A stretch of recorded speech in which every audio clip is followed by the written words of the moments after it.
Hello, my name is Tatiana and today I will take you through my 4 days in beautiful Paris and share some of my favorites, so stay until the end and don't forget to subscribe to my channel for more videos like this. And let's begin. I stayed more in the suburbs of Paris because it's just more affordable, so first thing in the morning I headed to the metro, which is, by the way, a very convenient way to reach any spot in the city. And by the way, for the metro you can either buy a pass for a certain number of days or purchase single tickets. For me, single tickets were more suitable because most of the time I was walking.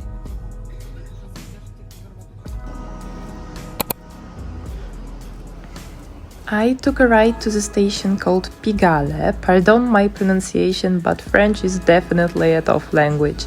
And from there I headed uphill to the Basilique du Sacré Coeur du Montmartre.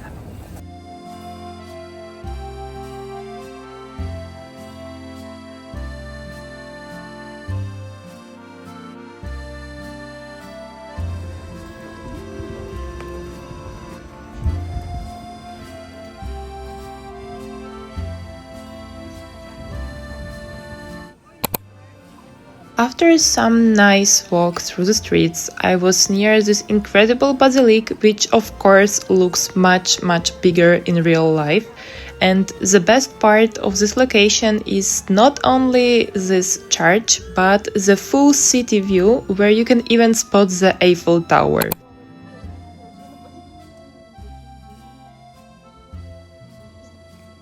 It's also worth stepping into the Basilique because it's completely free and the architecture is amazing.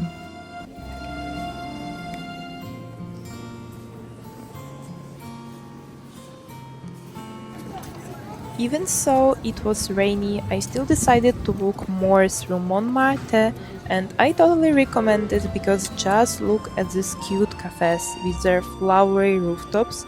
It's just so beautiful and I've never seen anything like this in other countries.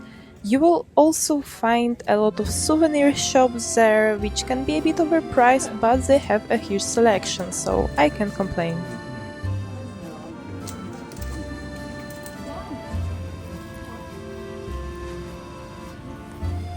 It was near lunchtime, so I decided to find a cafe and ordered this creme brulee, which was honestly so good and not that pricey for such a touristy area in Paris. If you are in this area, it's also a very good idea to see the Mouling Rouge, just like I did, from the outside. If you want to go inside, of course you can, but you will need to book well in advance and set aside a budget for it, as it can get quite costly. From there, I took a longer walk to the Galeries Lafayette and I was hoping to go to the rooftop for the views, but it was occasionally closed. Anyway, I had a great time there and was able to take these photos. And even if you're not shopping, you should definitely visit. My second day in Paris started with the same metro, but this time I was heading to Notre Dame. I was pretty excited because the last time I visited Paris it was closed, and after such a long time I finally had the opportunity to see it. Along the way I also saw some beautiful buildings like Hotel de Ville and others. Of course, the queue to enter was huge, but it moved pretty fast, so after just about 15 minutes I was inside the Notre Dame and I even caught part of a ceremony. Interestingly, from the outside it doesn't seem as big as it actually is inside. Just look at this footage, it took me at least 20 minutes just to walk around the main part. There was also an option to enter the museum section for an additional cost.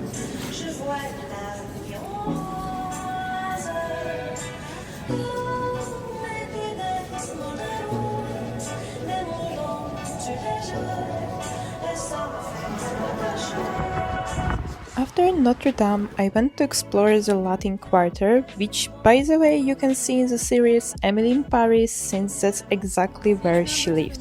So, of course, I went to see the house from the show and stopped by the cute pastry shop where they had super delicious and very affordable croissants. Along the way, I also saw the Pantheon, which is a huge building. And then I made my way to the Jardin du Luxembourg, where I took a break and enjoyed the views.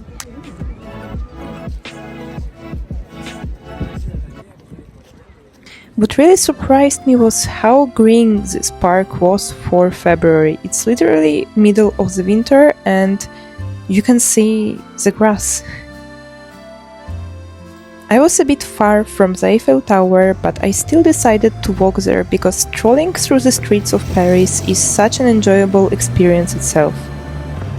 During my walk, I came across this super cute flower shop, and what really stood out to me was how fresh all the flowers were and how aesthetically pleasing the whole place looked.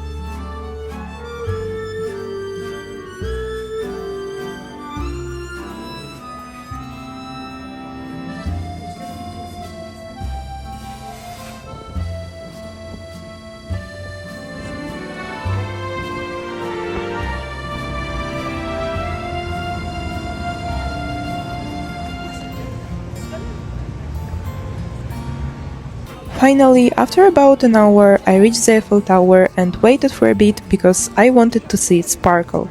I think it's a must-see if you're in Paris, no matter how many times you've been here before.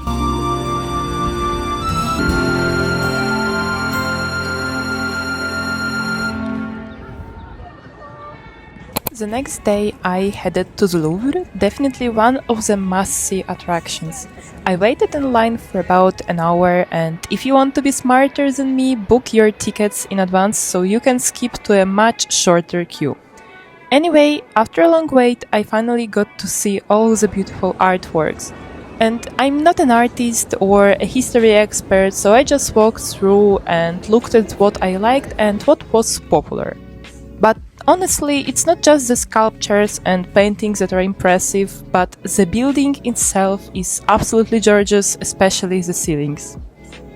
The Louvre took me about 4 hours, but if you have more time and energy, you could easily spend there the whole day and still keep discovering new things. After the Louvre, I took a break, had something to eat, and then decided to try my luck one more time at Lafayette, hoping to finally get to the rooftop, and this time I was successful. I got to see the stunning view of Paris during sunset, and I absolutely recommend it. To end the day, I took the metro to see the Arc de Triomphe. You can also go up to the top for an additional cost.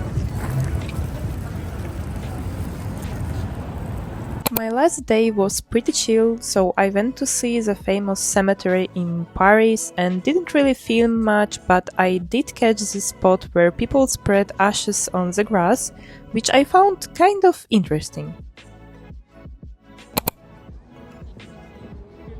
After the cemetery, I took a ride to Trocadero, where you get that beautiful view of the Eiffel Tower, and just look at how many people are there. Nearby, I found a restaurant that served snails, and I was curious to try them. This is how they looked, with a decent amount of sauce. Some might say it's disgusting, but honestly they just tasted like regular meat. And I also ordered onion soup and steak, and I was a bit shocked because I saw a mice.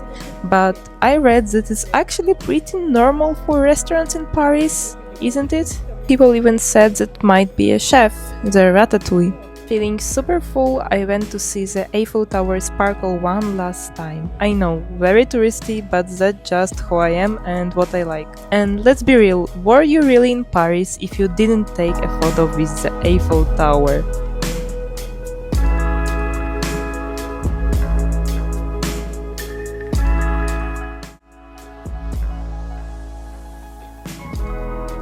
The next morning it was time to fly back, so I woke up really early, packed and took a bus to the airport, since in my case it was pretty far away from the actual city. And that's how my trip ended.